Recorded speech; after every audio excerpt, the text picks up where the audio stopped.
Et donc, comme nous le faisons en Italie, nous proposons de réduire ces accès au téléphone fixe de la cellule.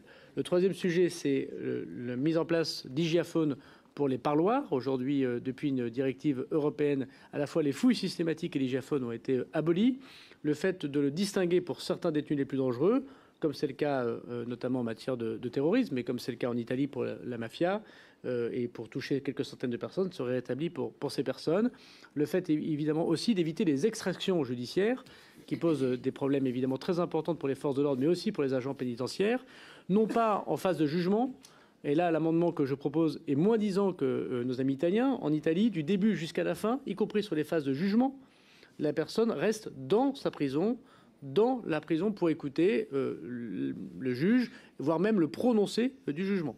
Ce n'est pas le choix que nous avons fait. Nous avons fait de l'idée que la visio pourrait exister pour ces 700 à 800 personnes. Il ne s'agit pas d'appliquer ce régime de détention à tous les détenus de France, pas aux 82 000, mais juste aux 600, aux 700, 800 les plus dangereux et validés comme tels par les magistrats. Nous y reviendrons sur le fait que tous les actes préparatoires, notamment la discussion qu'on peut avoir avec un juge d'instruction par ailleurs, puisse se faire en visio, sauf si le magistrat s'y oppose, puisqu'évidemment le magistrat peut s'y opposer et évidemment opposer à la visio qui pourrait être généralisée.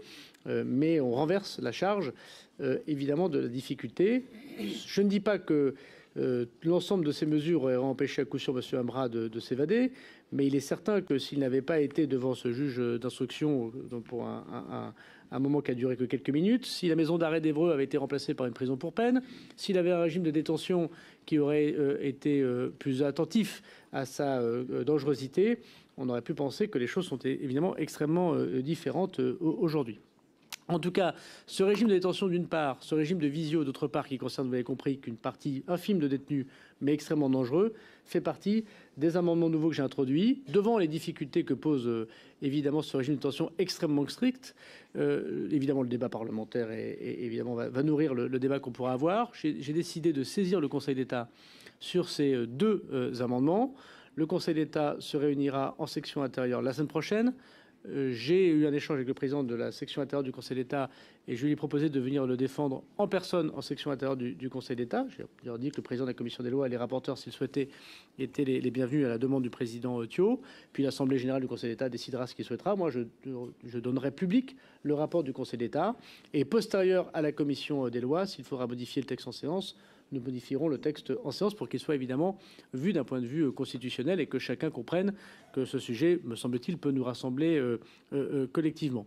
Ce sont des dispositions qui ont été validées par toutes les institutions européennes et les cours de justice européennes, puisqu'elles sont mises en place par nos amis italiens depuis très longtemps désormais, d'ailleurs sous un gouvernement social-démocrate qui avait à lutter contre évidemment la difficulté de la mafia organisée.